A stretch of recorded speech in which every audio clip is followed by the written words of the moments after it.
Et bonjour à toutes et bonjour à tous, c'est Biscotte Pilgrim, j'espère que vous allez hyper bien. Alors, ce mois-ci sur YouTube, j'ai littéralement rien foutu. Enfin, c'est pas vrai, c'est pas faute d'avoir essayé, j'ai essayé plusieurs fois de sortir un truc, à savoir la mastication, elle doit broyer les aliments, et l'humidification avec la salive. On a un vrai hommage à la période artistique et... Oh non! Bon, tant pis, on va pas le faire. Mais j'ai manqué de temps et d'énergie à consacrer en tout cas à YouTube pour le faire. Je m'en excuse, mais voilà. Je fais cette vidéo quand même parce que j'avais envie de parler de certaines choses, voilà, j'avais commencé à en parler, à essayer de faire des trucs. Donc là, ce sera une vidéo un peu fait comme ça, mais pour parler de 3 films, en tout cas, que j'ai vus au cinéma ce mois-ci. Voilà, c'est une sorte de, on va dire, best-of, enfin de melting pot, appelez ça comme vous voulez. Mais c'est histoire de sortir un petit truc, voilà, et de vous partager, comme toujours, mes ressentis sur des choses. Pareil, je voulais voir 5 films, j'en ai vu que 3 sur les 5 que je voulais voir, mais voilà, je vais en parler, ça donnera ce que ça donnera, et puis basta.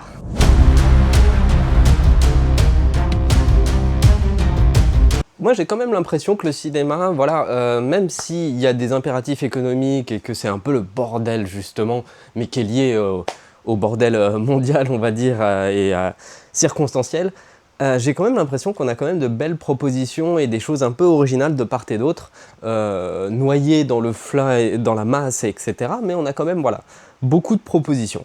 Et bien ce mois-ci, j'en ai vu 3. Voilà, je ne peux pas faire un top, du coup ça n'aurait pas de sens. Je vais le faire dans l'ordre chronologique de vision, j'imagine.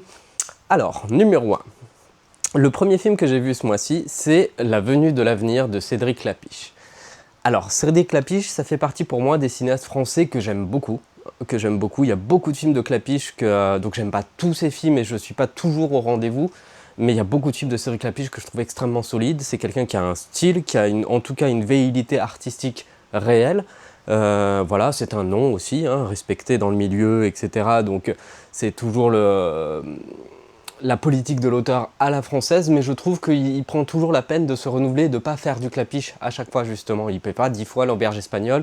C'est quand même un créatif, voilà, où à chaque film, il essaie de proposer quelque chose de différent. Et c'est encore le cas de cette venue de l'avenir, puisqu'il y a un concept assez casse-gueule.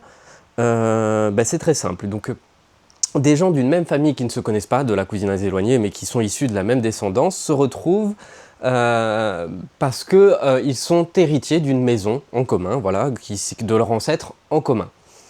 Ça va leur permettre une rencontre parce que c'est des gens qui viennent d'environnements différents justement et qui ne se connaissent pas et qui ne se ressemblent pas bien qu'ils soient de la même lignée. Donc c'est des portraits de personnages et des portraits, j'ai envie de dire, sociaux, hein, de ces personnages. Et en parallèle de cette histoire, donc, le point de départ, c'est de montrer la vie de cette fameuse ancêtre. À la fin du 19e siècle, pendant la Révolution industrielle, c'est une personne qui va venir du nord de la France pour aller vers Paris, et donc c'est une espèce de péril jeune, finalement, du 19e siècle.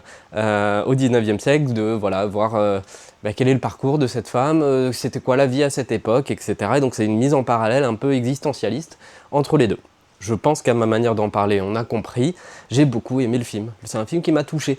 Au départ, j'étais un peu circonspect parce que je trouvais que le film manquait de beauté visuelle et j'ai eu du mal à entrer dans le côté historique du film parce que pour moi qui dit historique, ça doit être de belles images, des peintures, des trucs, voilà.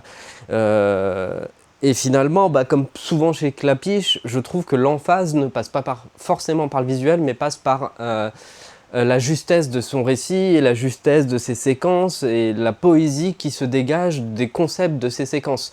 Un exemple très simple, c'est la scène où l'héroïne, donc au 19e siècle, découvre la Tour Eiffel pour la première fois.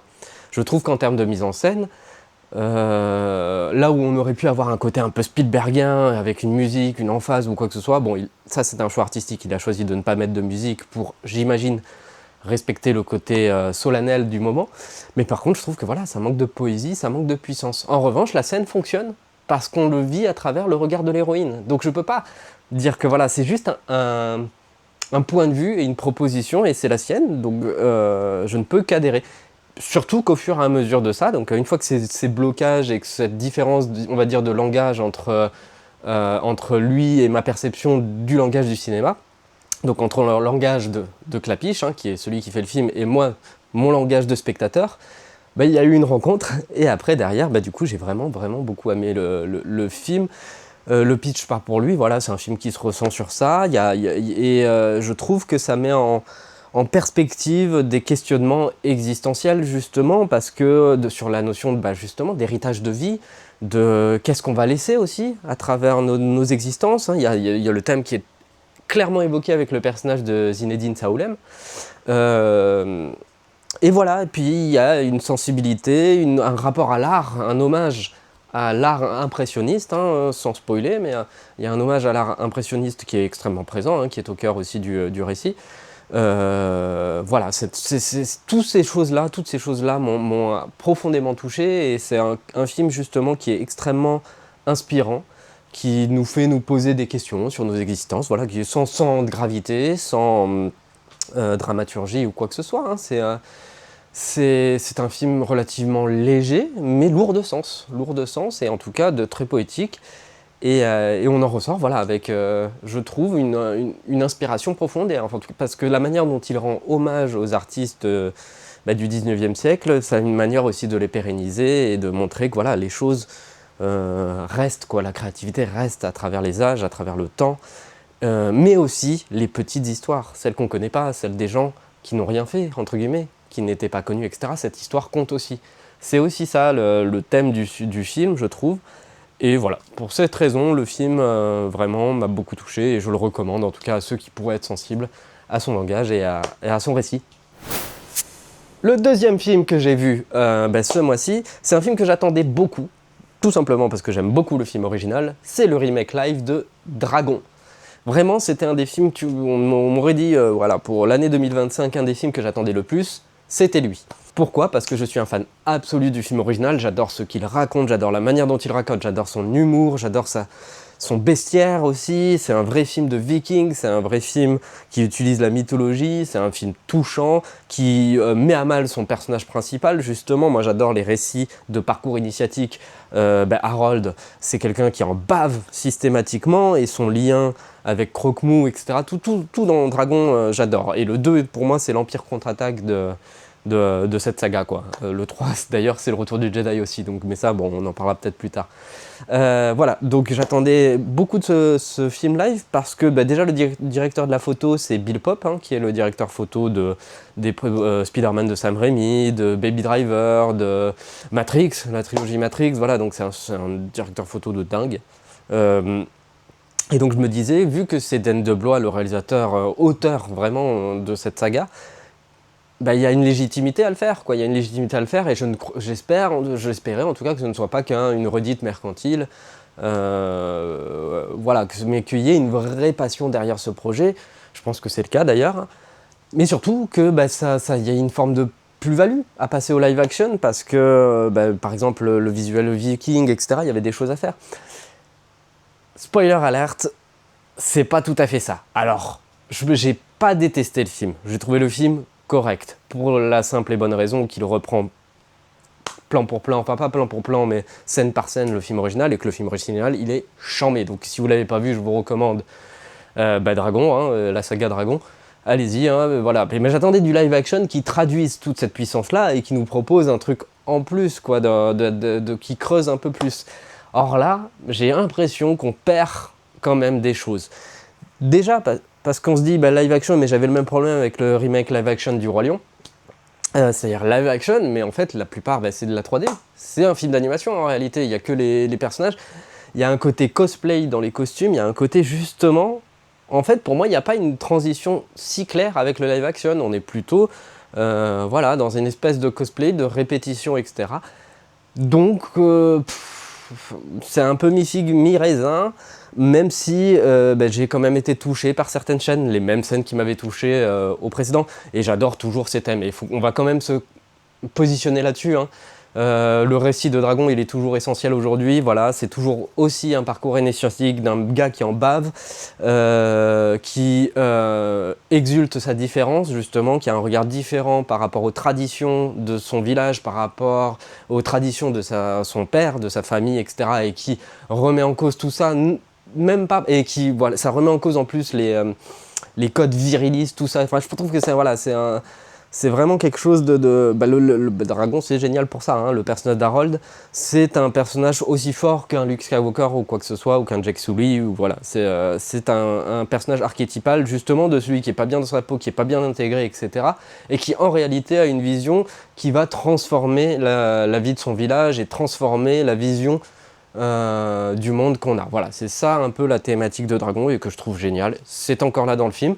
On verra. Donc voilà, je crois que le film marche plutôt bien. On verra si sur le deuxième, je serai là pour le deuxième. Voilà, je le dis, même si je trouve que celui-là, il est ok, mais en réalité pas très très très utile, hein. C'est juste un rappel.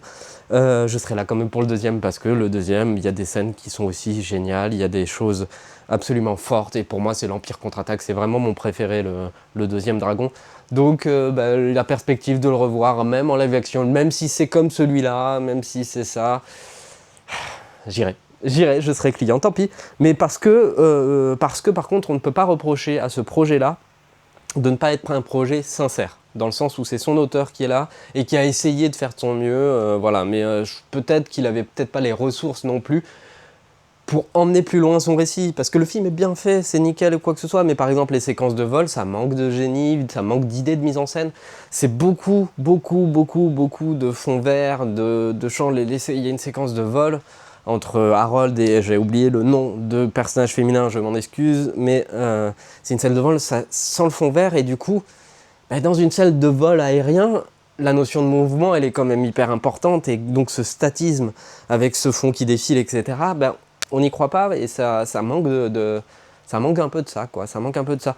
Pareil, le personnage de Croque-Mou, la relation entre Harold et Croque-Mou qui était si touchante dans le film d'animation, pour moi, le Croque-Mou là, actuellement, on a perdu quelque chose. Il manque un truc. Il manque un côté Peter Jackson dans ce truc-là. Il manque une folie, une envie, un truc voilà, qui ferait que c'est presque trop sage. Voilà, c'est presque un film de bon élève. C'est très bien, c'est bien fait, ok, super. Mais c'est trop sage. Et ça n'apporte du coup plus rien au film original qui, lui, pour le coup, bouleversait les codes du film d'animation parce que il proposait vraiment quelque chose de différent avec un personnage, justement, bon, sans spoiler, mais le personnage d'Harold, il s'en sort pas indemne à la fin du film. Il y a plein de choses où le film était extrêmement audacieux, la culture viking, tout ça. Enfin bref, il y a plein de choses. Donc je vous recommande vraiment Dragon, et tant pis pour ce live action. Si vous avez des enfants, si vous voulez passer un bon moment, je pense que ça fait le café quand même. Mais voilà, mais il y a peut-être... Ça aurait pu être beaucoup mieux, et pas grave. Next. Enfin, pour terminer, c'est pareil, un film très attendu, pour le coup qui marche plutôt bien, j'ai l'impression. C'est le fameux 28 ans plus tard, la suite de 28 jours plus tard et 28 semaines plus tard. On est directement passé aux années, c'est plus crédible. Ce film-là, pareil, hein, j'attendais beaucoup. Déjà, faut savoir que j'adore Danny Boyle, ça fait partie de mes cinéastes préférés, parce que c'est un mec qui n'a jamais cessé d'expérimenter. Voilà, depuis le début de sa carrière, il a fait des films qui sont des chefs-d'œuvre. Vraiment, il faut se rappeler que Danny Boyle, c'est un cinéaste très important, parce que je sais pas pourquoi il n'a pas une aura d'un Spielberg ou d'un truc comme ça. Bon, Spielberg, c'est peut-être un peu too much, mais vous avez compris, d'un grand cinéaste. Pourtant, c'est le cas. Quand tu as fait Trainspotting, quand tu as fait 28 jours plus tard, quand tu as fait Slumdog Millionnaire, quand tu as fait ce genre de film, avec Sunshine, avec toujours ce renouvellement, il va toujours d'un genre à l'autre, avec des expérimentations visuelles, une énergie et une envie de cinéma qui est très forte. Voilà, donc respect à Danny Boyle, donc j'étais très heureux déjà qu'il revienne sur cette franchise. C'était bizarre un peu, ouais, non, c'était pas bizarre, voilà. Il y a Alex Garland au scénario, hein, donc qui était pareil, le scénariste original, le scénariste de La Plage, de 28 jours plus tard, il n'a pas fait 28 semaines du coup. Mais voilà, c'est un scénariste très intéressant qui a fait des choses très intéressantes. J'aime beaucoup sa version de Dredd, par exemple. On sait que c'est lui qui a fait Dredd. Et voilà. Bref, tout ça pour dire que ce 28 ans plus tard a été attendu un peu comme... Voilà. Alors, ce qui est génial, c'est que c'est pas le film que vous attendez. Parce que personne ne peut s'attendre à ce film, en fait. Que vous soyez fan de la saga, fan de films de zombies ou quoi que ce soit, ce n'est pas ce que vous attendez. Et moi, j'arrive à dire, oui, j'achète ça. Moi, j'achète le fait d'aller voir au cinéma et de me dire, qu'est-ce que j'attends, putain, et d'être toujours surpris par ce que je regarde. Alors, c'est très très imparfait, parce que c'est quasiment très expérimental, hein, comme beaucoup de films de Boyle. Il y a un tournage à l'iPhone, intégralement à l'iPhone, on va dire intégralement à l'iPhone, mais avec une ingénierie qui fait que l'iPhone devient une caméra. Je vois pas trop l'intérêt finalement, mais voilà. Alors le pitch, c'est très simple, ça se passe dans un univers post-apocalyptique, donc 28 ans après l'apparition du virus. La Grande-Bretagne a été complètement décimée, en tout cas dévastée et livrée à son compte. Le monde a peu à peu repris une organisation ou quoi que ce soit, et donc du coup on débute l'histoire dans un village donc post-apocalyptique, mais qui s'est très bien organisé, hein, un peu à l'ancienne. Voilà. On suit le personnage d'Aaron Taylor Johnson, donc qui va emmener son fils Ben, si je ne m'abuse. Je ne sais plus. Qui va emmener son fils, non, je crois que c'est Star Wars, Ben, j'ai confondu, je sais plus son nom, mais en plus c'est le protagoniste du film. Bref, on suit donc Aaron Taylor Johnson qui veut faire passer un rite de passage à son fils, et donc va l'emmener à l'extérieur, chasser des zombies, et en gros le faire devenir un homme. Un peu à la manière des Vikings d'ailleurs, c'est marrant le parallèle, hein, mais il y a un peu ce côté viriliste, etc. Il faut savoir que toute cette famille, il y a une mère qui est malade, hein, la mère du petit est malade. C'est un sous-texte, voilà, grosso merdo, mais c'est quand même le point de départ du pitch, mais je n'en dirai pas plus. Le 20 Years Later, de manière générale, j'ai beaucoup aimé le film. En tout cas, c'est un film qui s'infuse en toi parce que c'est un film expérimental, donc qui peut te créer une sensation de rejet et une sensation vraiment étrange, hein, parce que au départ, tu es là, mais où est-ce que ça va, où est-ce que ça m'emmène et tout. Et au final, c'est très très bien écrit. Enfin, il y a beaucoup d'idées d'écriture qui sont très fortes. Et le film t'emmène vers quelque chose, non pas de grandiloquent, mais le climax, par exemple, du film, c'est un climax émotionnel très très très très très fort et très très bien amené. Donc voilà, c'est un film en fait finalement beaucoup plus sensible qu'il n'y est, même s'il y a des scènes gore, même s'il y a des scènes spectaculaires, on va dire. En tout cas, il y a une volonté de proposer un spectacle différent, de renouveler un peu. Ça marche pas toujours, hein, ça marche pas toujours. Il peut y avoir un côté clip. Par exemple, on avait vu cet exemple où il utilisait des iPhones pour faire un effet bullet time. Donc c'est très simple, il mettait plein d'iPhones comme ça, et donc du coup, ça créait un effet. Et c'est ça qu'il a voulu faire, et c'est ça qu'on voit au film à chaque fois qu'il tue un zombie, hein, grosso merdo. On dit pas zombie d'ailleurs, on dit infecté. Et ben voilà, mais ça, je suis pas sûr que ça apporte grand chose en fait. Je pense que parfois le film aurait gagné à avoir une mise en scène beaucoup plus sobre en tout cas. Parfois peut-être que la mise en scène l'emporte trop sur ce qui pourrait faire du film un récit tout à fait recommandable, parce que c'est encore là, hein, c'est là, c'est présent et ça ne gâche rien de toute manière, c'est là. Pareil, le tournage à l'iPhone, parfois il y a des choses où tu te dis, oui mais bon, autant sur 28 jours plus tard, quand c'était tourné en DV et tout, il y avait ce côté pris sur le vif qui était intéressant, donc je pense que c'est un petit côté méta de faire ça avec l'iPhone mais je ne vois pas tellement ce que ça apporte au film. Peut-être une mobilité sur le tournage ou quoi que ce soit. Je ne sais pas. Je ne sais pas si je suis pas sûr qu'on y soit gagnant. Bien que le film ait une atmosphère, bien que la musique est géniale, omniprésente et tout. Et globalement, en fait, voilà, même si si j'ai l'impression d'être un peu, de restreindre mon enthousiasme, je trouve que c'est un film quand même hyper recommandable. Et moi, je soutiendrai toujours des films comme ça qui prennent des risques quand même. Le film coûte 60 millions de dollars, ils prennent des risques mais vraiment énormes, parce qu'ils auraient pu... Je suis persuadé que s'ils avaient fait 28 ans plus tard, en copiant-collant un film de zombies post-apo tranquille, ils auraient cartonné sans problème. Il n'y aurait pas eu besoin de... Là, ils vont dans une autre direction, dans un truc presque... un peu philosophique, comme ce qu'ils avaient fait d'ailleurs sur Sunshine par exemple, ou des trucs comme ça. Voilà, il y a un peu ce côté-là. Et je trouve ça génial, je trouve que c'est une proposition généreuse, et en tout cas intègre. Que Danny Boyle à 68 ans, il fasse un film comme ça, je trouve ça cool. Parce que on a de notre côté un Ridley Scott qui se renouvelle pas, et au contraire avec une mise en scène paresseuse. Danny Boyle, il continue de se renouveler, il continue d'expérimenter et d'avoir une énergie de punk à chien. Génial, et ça, je ne peux que l'admirer.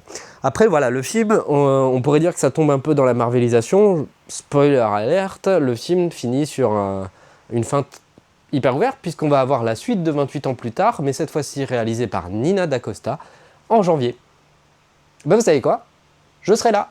je serai là parce que je suis curieux de voir où cette nouvelle trilogie du coup est censée nous emmener. Il y aura le retour des personnages qui ont survécu dans celui-là. Ils sont en train de nous amener quelque part. Parce que si...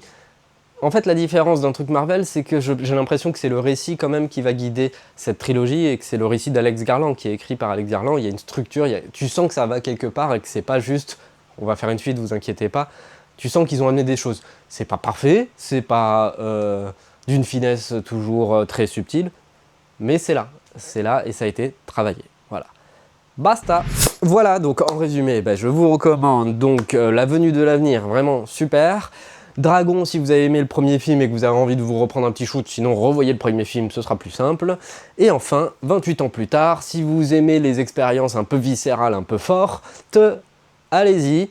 Et rappelez-vous que ça ne se résume pas que au mâle alpha qui a un énorme pénis, l'organe de reproduction masculin, aussi connu sous le nom de Beyrouth, Gourdin ou saucisse. Quant à moi, je vais continuer d'alimenter cette chaîne et je vais essayer d'avoir une régularité, en tout cas essayer, je ne promets rien pour l'instant, mais je suis en train de préparer des choses un peu cool, donc j'ai hâte de vous les partager, j'ai hâte d'avoir vos réactions, etc. Là, c'était une vidéo un peu, je le dis honnêtement, un peu pour meubler et pour partager un peu ces expériences, parce que, voilà, le cinéma, c'est ça, c'est aussi du retour d'expérience. Et voilà, donc c'est pour vous partager ça, et n'hésitez pas à me dire vos coups de cœur d'ailleurs de ce mois-ci en commentaire, si vous avez vu des choses que j'ai pas vues. Je voulais voir F1 et Life of Chuck, mais j'ai manqué de temps et j'ai eu un peu, voilà, voilà.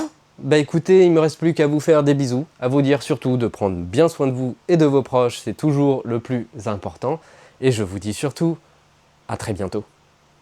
Bye bye.